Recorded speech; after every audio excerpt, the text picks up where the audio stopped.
Hi guys, எல்லாருக்கும் இனிய காலை வணக்கம். எல்லாரும் என்னோட ஸ்லோ அண்ட் பீஸ்ஃபுல் மார்னிங்க்கு அவ்வளோ லவ் அண்ட் சப்போர்ட் கொடுக்குறீங்க. Thank you so much. அதில் சில பேர் இதை இன்னும் லென்த்தாக போடுங்க, லாங் ஃபார்மேட் வீடியோவாக போடுங்க, பெரிய விலாகாக போடுங்கன்னு சொல்லிட்டு இருந்தீங்க. ஸோ அதை ட்ரை பண்ணிகிட்டே இருந்தேன். பட் அது ரொம்ப கஷ்டமாக இருந்துச்சு, மினி விலாக் பக்கத்துலேயே இந்த லாங் விலாக் எடுக்கிறது. பட் ஒரு முயற்சி பண்ணுவோமேன்னு சொல்லி இந்த வாட்டி ட்ரை பண்ணியிருக்கேன். உங்களுக்கு இந்த மாதிரி டைப் ஆஃப் விலாக்ஸ் பிடிச்சிருந்தா கமெண்ட்டில் கண்டிப்பாக சொல்லுங்கள். நான் கண்டினியூ பண்ணுறேன். இல்லைனா இதோடு நிறுத்திப்போம். மினி விலாக் மட்டுமே நான் உங்கள் கூட ஷேர் பண்ணுறேன். காலையில் எழுந்த உடனே ஃபஸ்ட்டு பண்ணுற வேலையில் வார்ம் வாட்டர் குடிச்சிட்டு என்னோடய யோகா மெடிடேஷன்லாம் முடிச்சுட்டு குளித்ததுக்கப்புறம் டேரெக்டாக மொட்டை மாடிக்கு தான் போவேன். ஏன்னு பார்த்தீங்கன்னா, எனக்கு சன்ரைஸ் பார்க்குறது அவ்வளோ பிடிக்கும். டெய்லி காலையிலையும் ஈவினிங்கும் அந்த சன்னை பார்க்குறதுல எனக்கு அவ்வளோ ஒரு சந்தோஷம். காலையிலையும் மாலையிலையும் சூரியனை கண்டிப்பாக நான் எவ்ரிடே அட்டண்டன்ஸ் போட்டுருவேன். குட் மார்னிங் சொல்வேன், குட் ஈவினிங் சொல்வேன். இன்றைக்கி ரொம்ப அழகாக ரைஸ் ஆனீங்க, இன்றைக்கி ரொம்ப அழகாக சன்செட் ஆகுறீங்க அப்படின்னு சொல்லி நான் சூரியனோடவும் பேசுவேன். ஸோ எனக்கு அது ஏதோ ஒரு பீஸ் கொடுக்கும். அதே காலையில் ஃபஸ்ட்டு வேலை என்னென்னு பார்த்தீங்கன்னா, லாண்ட்ரி ரூமில் போய் எல்லா அழுக்கு துணியும் துவைக்க போட்டுட்டு, துவைச்ச துணியெல்லாம் காய போட்டுட்டு கீழே வந்தோடனே இவங்க கூட பால் விளையாடுறது தான். வேறு எந்த வேலையும் பண்ண விட மாட்டாங்க. 2 பேரும் ஒரு 10 to 15 மினிட்ஸ் பால் விளையாடி ஆகணும். அவ்வளோதான் எனர்ஜி இருக்கும். அதுக்கப்புறம் டயர்ட் ஆகிடுவாங்க 2 பேரும். பால் ஃபுல்லாக ஒருத்தரை மாற்றி மாற்றி போடணும். நான் குக்கி மட்டும் அவன் பாலை யோசித்து தான் கொடுப்பான். எடுத்த உடனே கொடுக்க மாட்டான். கப் கேக் எந்த பால் எடுத்துகிட்டு வந்தாலும் கையில் கொடுப்பான். குக்கி ஒரு அடி தள்ளி உட்காந்து அதை வாயிலே வச்சுக்கிட்டு இருப்பான், நம்மளை எடுக்க வைப்பான். ஸோ அவன்கிட்ட கொஞ்சம் பால் விளையாடுறது டிஃபிகல்ட் டாஸ்க். அதே மாதிரி ரொம்ப ஃபாஸ்ட். அவன் டக்குன்னு ஓடி டக்குன்னு எடுத்துகிட்டு வந்துடுவான் எவ்வளோ தூரம் போட்டாலும். அண்ட் அவனுக்கு என் கூட பால் விளையாடுறது அவ்வளோவா பிடிக்காது. கௌதம் போடுற பால் தான் ரொம்ப பிடிக்கும். ஏன்னா கௌதம் ரொம்ப ஃபாஸ்ட்டாக த்ரோ பண்ணுறதுனால என் கூட நான் ரொம்ப பொறுமையாக போடுறேன்னு சொல்லி வரவே மாட்டான். 2 பாலில் போய் நீ வேணான்னு உட்காந்துருவான். இந்த விலாகில் நான் என்னை பற்றி என்னோடய மார்னிங் ரொட்டீன் பற்றியும் தான் உங்கள் கூட ஷேர் பண்ணிகிட்டு இருக்கேன். இனி வர விலாக்ஸில் வாய்ஸ் ஓவரில் உங்களுக்கு ஏதாவது டாபிக் பற்றி நான் பேசணுன்னா அந்த டாபிக் கமெண்ட் பண்ணுங்கள், நான் அதை ஷேர் பண்ணுறேன். ஏன்னா நிறைய விஷயங்கள் பேசணும்னு தோணும், ஆனால் அதை பேசினா உங்களுக்கு அது ஓகேவா அப்படின்னு எனக்கு தெரியல. ஸோ உங்களுக்கு நான் எந்த டாபிக் பற்றி பேசினா ஓகேவோ அந்த டாபிக் நீங்கள் கமெண்ட் பண்ணுங்கள். இன்னும் பாசிட்டிவ் வே நான் அவங்க கூட கண்டிப்பாக ஷேர் பண்ணுறேன். குதர்க்கமாக எதுவும் கமெண்ட் பண்ணாதீங்க. ஏன்னா சில பேர் நம்ம இந்த மாதிரி ஏதாவது கமெண்ட் பண்ணுங்கன்னா, நீ தானே கமெண்ட் பண்ண சொன்னேன், நான் பண்ணுறேன் பாருன்னு குதர்க்கமாகலாம் பண்ணுறாங்க. ஸோ அதனால் நான் பாசிட்டிவ் வேல ஒரு ஃப்ரெண்டாவோ இல்லை ஒரு சிஸ்டராவோ ஒரு நெய்பர்ஹுட் ஒரு பொண்ணாவோ நீங்கள் அவங்க கூட ஏதாவது பேசணும் அப்படின்னு நினைக்கும் போது எந்த டாபிக் பேசுவீங்க அப்படின்றத கமெண்ட் சொல்லுங்கள். ஸோ இவனுங்களோட விளையாடி முடிச்சுட்டு நேராக கிச்சனுக்கு தான் போவேன். கிச்சன் சம்டைம்ஸ் பார்த்திங்கன்னா நைட்டே க்ளீன் பண்ணி பலன்னு வச்சுட்டு போய் படுப்பேன். சம்டைம்ஸ் காலையில் பார்த்துக்கலாம் ரொம்ப டயர்டாக இருக்குது, ஒர்க் அதிகமாக இருக்குது அப்படின்னா நான் காலையில் தான் க்ளீன் பண்ணுவேன். ஸோ இன்றைக்கி அதே மாதிரி தான் காலையில் க்ளீன் பண்ணேன். ஏன்னா நைட்டு ரொம்ப டயர்டாக இருந்ததுன்னு எதுவுமே க்ளீன் பண்ணாமல் போய் படுத்துட்டேன். எவ்ரிடே ஸ்டவ்வுக்கு கீழே இருக்க ஏரியா எல்லாத்தையும் தொடச்சிடும். அண்ட் என்னோடய ஆயில் பாட்டில்ஸ் இருக்குல்ல, அது மேலே ஒரு மாதிரி பிசுக்கு தன்மை படியும். அதனால் அதையும் க்ளீன் பண்ணுவேன். நான் சொன்ன மாதிரி நைட்டே பாத்திரம்லாம் க்ளீன் பண்ணாததுனால காலையில் க்ளீன் பண்ணேன். நிறைய பேர் நைட்டு சிங்கில் பாத்திரத்தை விடாதீங்க, நைட்டே க்ளீன் பண்ணுங்கள் அப்படின்னு ஒரு கமெண்ட் இருந்தது நான் என்னோடய மினி விலாக்ஸில் ஷேர் பண்ணும்போது. எனக்கு சில மித் நம்பிக்கைகள்லாம் கிடையாது. அது லக்ஷ்மி தங்காது அப்படின்னு. லக்ஷ்மி ஒரு பொண்ணாக இருக்காங்கன்னா கண்டிப்பாக நம்ம எல்லா வேலையும் நம்மளே மெய்டெலாம் வச்சுக்காமல் பண்ணிக்கிட்டு இருக்கோன்னா அது எவ்வளோ கஷ்டமான வேலைன்னு தெரியும்.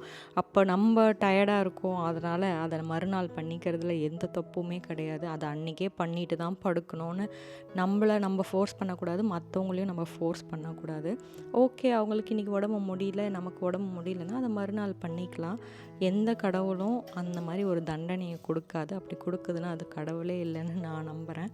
ஸோ எல்லாத்தையும் க்ளீன் பண்ணி சிங்க் ஏரியா எல்லாத்தையும் க்ளீன் பண்ணதுக்கப்புறம் தான் குக்கிங் ஸ்டார்ட் பண்ணுவேன். நான் குக்கிங் ஸ்டார்ட் பண்ணும்போது ஃபஸ்ட்டு என்னோடய குக்கிங்கில் வைக்கிறது பார்த்திங்கன்னா குக்கி கப் கேக்கு தான் சாப்பாடு. ஏன்னா அவங்க 2 பேருக்கும் சாப்பாடு ஆறுனதுக்கப்புறம் தான் கொடுக்க முடியும். அதனால் ஸ்வீட் பொட்டேட்டோ, கேரட், பீட்ரூட், அப்புறம் சொரக்காய், சம்டைம்ஸ் அவனுங்களுக்கு நான்வெஜ்ஜில் ஃபிஷ் கொடுப்பேன். ஏன்னா அவனுங்களுக்கு சிக்கன் அந்த மாதிரி ஐட்டம்லாம் அலர்ஜியில் இருக்கிறதுனால சிக்கன்லாம் கொடுக்கறதில்ல. அதுக்கு பதில் டக் கொடுக்கலான்னு டாக்டர் சொல்லியிருக்காங்க. டக் மீட் வந்து எனக்கு கிடைக்கிறதில்ல. அதனால நான் வந்து இப்போதைக்கு ஃபிஷ், சீ ஃபுட்ஸ் மட்டும்தான் கொடுத்துக்கிட்டு இருக்கேன். அதுவும் வாரத்தில் 3 ஆர் 4 டைம்ஸ் கொடுக்குறேன். மோஸ்ட்டாக பார்த்திங்கன்னா அவனுங்க வெஜிடேபிள்ஸ் தான் நிறைய சாப்பிடுவானுங்க. அவனுங்களுக்கு ஸ்வீட் பொட்டேட்டோ கொடுத்தா போதும், 3 வேளையும் நல்லா சாப்பிடுவானுங்க. டாக்ஸுக்கு ஒரு வேளை ஃபீட் பண்ணுங்க அப்படின்னு நிறைய பேர் சொல்லுவாங்க. பட் எனக்கு வந்து டாக்ஸுக்கு ஒரு வேளை ஃபீட் பண்ணுறதுல விருப்பம் இல்லை. நான் வந்து அவங்களோட பவுலை ஃபில் பண்ணிவிடுவேன், அவங்களுக்கு எப்போ வேணுமோ சாப்பிட்டுக்கிட்டோன்னு. அவங்களுக்கு பசிக்குதுன்னா நம்மக்கிட்ட எப்படி சொல்லுவாங்க, அவங்களுக்கு பசிக்குதுன்னா சாப்பாடு எப்படி கேட்பாங்க அப்படின்னு இருக்கும். அதனால் நான் அவனுங்களுக்கு நம்ம சாப்பிட்ற மாதிரி நான் சாப்பிடும்போது அவங்களுக்கு சாப்பாடு கொடுத்துருவேன். எனக்கு காஃபி அடிக்ஷன் வந்து சின்ன வயசில் இருந்துச்சு. ஒரு டீனேஜ் டைமில் நான் வந்து ஒரு நாளைக்கு 4 to 5 இல்லை சம்டைம்ஸ் 8 காஃபீஸ் கூட போயிருக்கு. குடிச்சிக்கிட்டே இருப்பேன். எனக்கு காஃபி குடிக்கலைன்னா கோவம்லாம் கூட வரும். பட் அது மேலே அடிக்ஷன் போயிட்டே இருந்தது. என்னால் கண்ட்ரோலும் பண்ண முடியல. ஏன்னா எனக்கு காஃபி அவ்வளோ பிடிக்கும். அப்புறம் இந்த வீட்டுக்கு வந்ததுக்கப்புறம் நான் மார்னிங் காஃபி குடிக்க ஆரம்பித்தேன். அதுக்கு காரணம் என்னென்னா, அப்போ நாங்கள் வந்து கிச்சன் செட் பண்ணல, கேஸ் சிலிண்டர் வாங்கலை, ஸ்டவ் இல்லை. காலையில் எழுந்து எல்லா வேலையும் முடிச்சோடனே ரொம்ப பசிக்கும். சமைக்கிறதுக்கு இங்கே திங்ஸ் எதுவும் வாங்காமல் இருந்த டைம்னால காஃபி வந்து எனக்கு ரொம்ப ஃபில்லிங்காக இருந்துச்சு. ஸோ அதனால் காலையில் எழுந்து தண்ணி குடித்தது கொஞ்சம் நேரத்தில் வேலையெல்லாம் பார்த்துட்டு நான் அந்த ஒரு கப் காஃபி குடிக்க ஆரம்பித்தேன். எனக்கு அது ரொம்ப அமைதியாக அந்த காஃபியை குடிக்கிறது வந்து எனக்கு ரொம்ப ஹாப்பினஸ் கொடுத்துச்சு. சரி, ஒய் நாட், ஒரு கப் காஃபி அவ்வளோ ஹாப்பினஸ் எனக்கு ஒரு பீஸ் கொடுக்குதுன்னா அதை ஏன் குடிக்கக்கூடாதுன்னா, அந்த ஒரு கப் காஃபியை நான் நிறுத்தி நிதானமாக என்ஜாய் பண்ணி குடிப்பேன். எங்கள் அம்மா கூட சொல்லுவாங்க, அந்த நீ காஃபி குடிக்கிறல்ல ஒரு கப்பை உட்காந்து, அந்த மாதிரி எனக்கும் ஆசை, நான் உட்காந்து ஒரு கப் காஃபி குடிக்கணும்னு. ஆனால் அது அமையவே மாட்டேன்து. எனக்கு ஒன்றும் வேலை ரஷ்லாம் கிடையாது, நான் நினச்சா குடிக்கலாம். ஆனால் அப்படியே பழகிட்டேன். நான் வந்து ஒரு கப் காஃபியை ஆற வச்சுட்டு டக்கு டக்குன்னு வாயில் ஊற்றிட்டு அடுத்த வேலையை பார்ப்போம் அப்படின்னு. சம்டைம்ஸ் நம்ம ஏன் ஓடுறோம்? ஒரு கப் காஃபியை கூட நிறுத்தி நிதானமாக உட்காந்து குடிக்க முடியாத அளவுக்கு நம்ம எதை நோக்கி ஓடிட்டுருக்கோன்னு எனக்குள்ள கொஷின் மார்க் வந்துகிட்டே இருக்கும். அதனால தான் என்னோடய காஃபி டைமை நான் எதுக்காகவுமே தியாகம் பண்ண மாட்டேன். அந்த ஒரு கப் காஃபியை நிறுத்தி நிதானமாக குடிக்க கூட எனக்கு டைம் இல்லாமல் அடுத்து ஓடு ஓடு ஓடு ஓடுன்னு சொல்கிறதில்ல எனக்கு வாழ்க்கை அப்படி என்னடா அப்படின்னு ஒரு கொஷின் மார்க் இருந்துக்கிட்டே இருக்கும். ஸோ குக்கி கப் கேக்குக்கு தான் நான் காஃபி குடிச்சு முடித்தோடனே ஃபஸ்ட்டு சாப்பாடு வச்சுருவேன். அவங்களுக்கு மோஸ்ட்டாக வெஜிடேபிள் தான் கொடுத்துக்கிட்டு இருக்கேன். ஏன்னா அவங்களுக்கு வந்து மீட் அலர்ஜி இருக்கிறதுனால டக்கெல்லாம் கொடுக்க சொன்னாங்க டாக்டர். டக் மீட் எனக்கு கிடைக்கிறது இல்லை. ஸோ அதனால் அவங்களுக்கு ஃபிஷ் இல்லைன்னா வெஜிடேபிள்ஸ் இது தான் மாற்றி மாற்றி போயிட்டுருக்கு. ஸ்வீட் பொட்டேட்டோ, கேரட்ஸ்லாம் ரொம்ப பிடிக்கும். அதனால் அதை நிறைய ஆட் பண்ணுவேன். ரைஸ் கொஞ்சமாக ஆட் பண்ணுவேன்.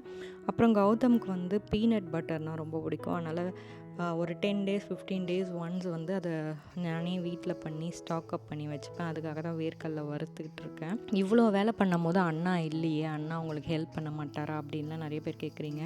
கௌதம் எனக்கு நிறைய ஹெல்ப் பண்ணுவான். நான் ஆனால் வந்து மோஸ்ட்டாக இந்த வேலை செய்கிறதுலாம் எனக்கு பிடிச்சி நான் செய்கிறேன், யாரும் கட்டாயப்படுத்திலாம் செய்யலை. அதனால் நானே எல்லா வேலையும் பார்த்துப்பேன். என்னால் முடியாத வேலைகள் எல்லாமே கௌதம் பார்த்துப்பாங்க. பட் மோஸ்ட்டாக அது எதுவுமே நான் வீடியோவில் காட்டுறதில்ல. உங்களுக்கு வேணும்னா நீங்கள் மென்ஷன் பண்ணுங்கள். கௌதம் எனக்காக என்னென்னலாம் ஒர்க் பண்ணுறாங்களோ அதெல்லாம் நான் அவங்க கூட இன்க்ளூட் பண்ணுறேன். ஸோ ஏன் நீங்கள் மெய்டு வச்சுக்காமல் நீங்களே எல்லா வேலையும் பார்க்குறீங்க அப்படின்னு ஒருத்தங்க கேட்டிருந்தாங்க. யாருமா உன்னை இதெல்லாம் கேட்குறானோ ஒருத்தர் கேட்டிருந்தாங்க. நீங்கள் போய் என் மினி விலாக் கமெண்ட்ஸ்லாம் பார்த்தீங்கன்னா உங்களுக்கு தெரியும். நான் ஏன் மெய்டு வச்சுக்கலன்னா, என்னோடய அம்மாவை தான் இன்ஸ்பிரேஷனாக வச்சுக்கிறேன். அவங்க வந்து 50+ இயர்ஸ்லேயும் எங்கள் 3 பேரையும் பெற்று வளர்த்து அண்ட் ஆல்சோ அவங்க எங்கள் அப்பாவோட ஸ்டுடியோலேயும் போய் ஒர்க் பண்ணுவாங்க. வீடையும் ஃபுல்லாக க்ளீன் பண்ணுவாங்க. எங்கள் வீட்டில் பெரிய தோட்டம் இருந்துச்சு அப்போது. இப்போ இருக்க வீட்டுக்கு முன்னாடி வீடு, நான் சின்ன வயசில் இருந்த வீட்டில் வந்து அவ்வளோ மரங்கள் இருக்கும், அவ்வளோ இலை கொட்டும் டெய்லி. அண்ட் ஆல்சோ எங்கள் அம்மா வந்து ஒரு 4-5 மாடு வச்சுருந்தாங்க, ஒரு 7-8 நாய் வச்சுருந்தாங்க, கோழி வச்சுருந்தாங்க. ஸோ இவ்வளோத்தையும் அம்மாவே மெயின்டைன் பண்ணுவாங்க. அது இல்லாமல் தோட்டத்தையும் மெயின்டைன் பண்ணோம். எங்களையும் பார்த்து எங்களையும் படிக்க வச்சு எங்களுக்கும் 3 வேளை சூடாக எங்கள் அம்மா எப்படி சமைப்பாங்கன்னு உங்களுக்கே தெரியும். அவ்வளோ சாப்பாடும் எங்களுக்கும் செஞ்சு கொடுப்பாங்க. எங்கேருந்து தான் அந்த உடம்புக்குள்ளே எனர்ஜி இருந்துச்சுன்னு நான் நிறைய பிரமிச்சு பார்த்துருக்கேன். ஸோ டில் டேட் அவங்க எந்த மெய்டுமே வச்சுக்காமல் எல்லா வேலையும் அவங்களே பார்க்குறாங்க. கேட்டதுக்கு அதுதான் என்னோடய பாடிக்கு நான் கொடுக்குற ஒர்க் அவுட். இப்போ நான் மெய்டு வச்சுட்டேன்னா நான் உட்காந்தேன்னா நான் சீக்கிரம் படுத்துருவேன் அப்படின்வாங்க. ஸோ எனக்கும் காலையில் டைம் ஷெட்யூல் பண்ணி எல்லா வேலையும் பண்ணுறது வந்து ரொம்ப கம்ஃபர்டபுளாக இருக்குது. கௌதம் கூட நான் உனக்கு ஹவுஸ் ஹெல்ப் வைக்கிறேன் அப்படின்னு சொல்லும் போது, இல்லை வேண்டாம் நானே பார்த்துப்பேன், என்னால் முடியும், அந்த காலம் மாதிரி என்ன வீடை வந்து இந்த சாணம் போட்டு மொழுகி அந்த மாதிரி இல்லாமல் இருக்குது. ஜஸ்ட் பெருக்கி மாப் போட்டால் போதும்ல, எனக்கு அது 1 hour வேலை தான், நான் பார்த்துப்பேன் அப்படின்னு சொன்னேன். பட் சம்டைம்ஸ் எனக்கு ரொம்ப டயர்டாகும் போதெல்லாம் அம்மா எப்படி எல்லா வேலையும் பார்த்தாங்க அப்படின்னு பிரமிப்பாக இருக்குது. ஸோ அம்மாலாம் கிரேட் தான் எப்போவுமே. ஸோ நான் வந்து குக்கி கப் கேக்குக்கு சாப்பாடு கொடுத்தா இந்த மாதிரி தான் 2 பேரும் நான் வச்சுட்டு சாப்பிடுங்கன்னு சொல்கிற வரைக்கும் சாப்பிட மாட்டாங்க. அது சின்ன வயசுலேருந்து வெயிட்டுன்னு சொல்லி பழக்கிறதுனால அப்படியே ஃபாலோ பண்ணுறாங்க. சாப்பிட்டதுக்கப்புறமா அவங்க 2 பேரையும் நான் வந்து ரெஸ்ட் ரூம் அனுப்புவேன். அவங்க அதெல்லாம் முடித்ததுக்கப்புறம் க்ளீன் பண்ணிவிட்டு கையெல்லாம் நல்லா கழுவிட்டு வந்து தான் என்னோடய சமையலை ஸ்டார்ட் பண்ணுவேன். இன்றைக்கி பார்த்திங்கன்னா சிறுகீரை கடையல் செஞ்சேன் அண்ட் பொட்டேட்டோ ஃப்ரை தான் எனக்காக சமைச்சேன். சிறுகீரை கடையல் வந்து எங்கள் அம்மாவோட ரெசிபி. நான் நிறைய ஹோட்டல்ஸில் நிறைய வீட்டில் கீரை கடையல் சாப்பிட்ருக்கேன். ஆனால் எனக்கு வாயில் வைக்கும் போது ஐயோ வாயிலே வைக்க முடியலையே அப்படின்ற ஃபீலிங்லாம் வந்திருக்கு. ஆனால் இது வரைக்கும் எங்கள் அம்மா எல்லா கீரையும் செஞ்சுருக்காங்க. அம்மா புராணம் பாடுறேனேன்னு நினைக்காதீங்க, நான் நிஜமாகவே சொல்கிறேன். கௌதம் கூட கீரையா அப்படின்னு சொல்லுவான். ஆனால் எங்கள் அம்மாவோட ரெசிபி நான் செய்கிறேன்னா கீரை வந்து 2 வாட்டி போட்டு சாப்பிடுவான். அந்தளவுக்கு டேஸ்ட்டாக இருக்கும். ஹெல்தி வேலை டேஸ்ட்டாகவும் சமைக்கலான்றது எங்கள் அம்மா கிட்டேருந்து தான் நான் கற்றுக்கிட்டேன். இந்த ரெசிபிலாம் அவங்க சேனல்லே போட்டிருப்பாங்க, நீங்கள் வேணால் செக் பண்ணுங்கள். ரொம்ப ஈஸி. கீரை, பச்சை மிளகா, தக்காளி, வெங்காயம், பூண்டு, புளி, கொஞ்சமாக பருப்பு போட்டு அதை ஒரு 2 விசில் வேக வைங்க. இல்லைன்னா நார்மலாக ஓப்பன் குக்கே பண்ணுங்கள். பண்ணதுக்கப்புறமா ஒரு தடுக்கா பேனில் கொஞ்சமாக எண்ணெய், கடுகு, காஞ்ச மிளகா, கருவேப்பிலை, வெங்காயம், கொஞ்சமாக பெருங்காயம் போட்டு நல்லா வதக்கி அது கோல்டன் ப்ரௌன் ஆனோடனே இதை கடைஞ்சி அது தலையில் கொட்டினீங்கன்னா கீரை மசியல் ரெடி. அதே மாதிரி பொட்டேட்டோ பெருசாக எனக்கு பிடிக்காது. வீட்டில் இப்போதைக்கு சைடிஷ் செய்ய இருந்த வெஜிடபிள் பொட்டேட்டோ தான். எனக்கு பொட்டேட்டோ பொரியலே பிடிக்காது, ஏன்னு எனக்கு தெரியாது. நிறைய பேர் எனக்கு பொட்டேட்டோ பிடிக்காதுன்னு சொன்னதுக்கு அவ்வளோ கோவம்லாம் பட்டிருக்காங்க என் ஸ்கூல் டைமில். என்னது உனக்கு பொட்டேட்டோ பிடிக்காதா, தயிர் சாதம் பொட்டேட்டோ ஃப்ரை என்ன காம்பினேஷன் தெரியுமா அப்படின்வாங்க. அது காம்பினேஷன்லாம் நல்லா தான் இருக்கும், ஆனால் எனக்கு பிடிக்காது, அதுக்கு நான் என்ன பண்ணுறது அப்படின்னு சொல்லுவேன். ஆனால் இன்றைக்கி வீட்டில் இருந்த வெஜிடபிளே பொட்டேட்டோ தான். அதனால் நான் பொட்டேட்டோ கொஞ்சம் பொடியாக கட் பண்ணி சிம்பிளாக எண்ணெயில் ஒரு ஈஸி ஃப்ரை தான் பண்ணிக்க போகிறேன். ஏன்னா இன்றைக்கி நான் மட்டும்தான் சாப்பிட போகிறேன். கௌதம் வீட்டில் இல்லை. வந்து சாப்பிடுவானா இல்லை வெளியிலே சாப்பிட்டு வந்துடுவானான்னு ஒரு டவுட்டு. அதனால் நான் வந்து கௌதமுக்கும் சேர்த்து தான் செய்கிறேன். எப்போவுமே 2 பேருக்கு தான் சமைப்பேன், ஒருத்தர் இருந்தால் கூட. ஏன்னா எக்ஸ்ட்ராவாக திடீர்னு யாராவது வந்தால் சாப்பிட கொடுக்கறதுக்காவது சாப்பாடு வீட்டில் இருக்கணும் அப்படின்னு சொல்லி எப்போவுமே எக்ஸ்ட்ரா கொஞ்சம் சமைப்பேன். அது நெக்ஸ்ட் டே வந்து நானே சூடு பண்ணி கூட சம்டைம்ஸ் சாப்பிட்டுப்பேன், எனக்கு அது பிரச்சனையே கிடையாது.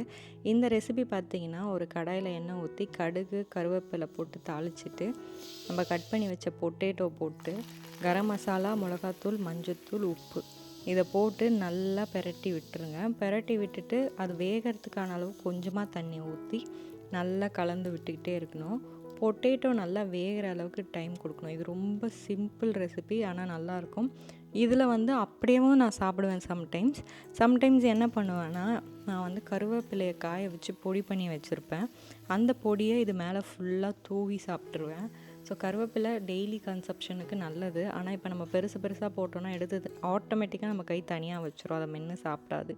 அதனால் நான் என்ன பண்ணுவேன், இந்த மாதிரி ஏதாவது சப்ஜி இல்லை ஏதாவது ஒரு பொரியல் செய்கிறேன், வறுவல் செய்கிறேன்னா வாழைக்காய் வறுவல் இந்த மாதிரி வறுவல் மேலே இந்த கருவேப்பிலை பொடியை தூவி அதை அப்படியே சாப்பிட்டுறது. ஸோ இப்போ நான் சொன்ன மாதிரி என்னோடய கீரைக்கு தான் தாளிப்பு பண்ணிகிட்ருக்கேன் சைடில்.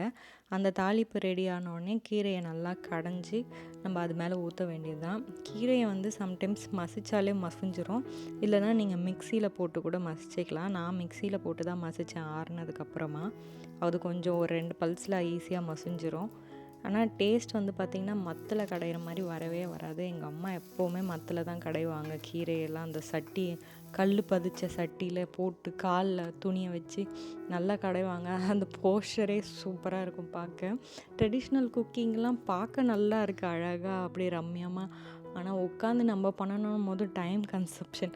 மிக்சியில் போட்டோமா, அடித்தோமா, ஊற்றினோமா, அதை உட்காந்து யாரா கடையிறது அப்படி இருக்குது. பட் என்னைக்காவது ஒரு நாள் அந்த சட்டியெல்லாம் வாங்கி நானும் கடைஞ்சி சமையல் பண்ணுவேன். அண்ட் இன்றைக்கி டேரெக்டாகவே லஞ்ச் செஞ்சுட்டேன். 11 மணிக்கெலாம் சாப்பிட்டு முடிச்சிடலான்னு. ஏன்னா கௌதம் வீட்டில் இல்லாத போது 3 வேளைலாம் நான் சமைக்க மாட்டேன். எனக்கு மட்டும் தானேன்னு சேலட் அந்த மாதிரி ஏதாவது செய்வேன். இன்றைக்கி மட்டும் தான் ஏதோ ரைஸ்லாம் சாப்பிட்ணுன்னு தோணுச்சு.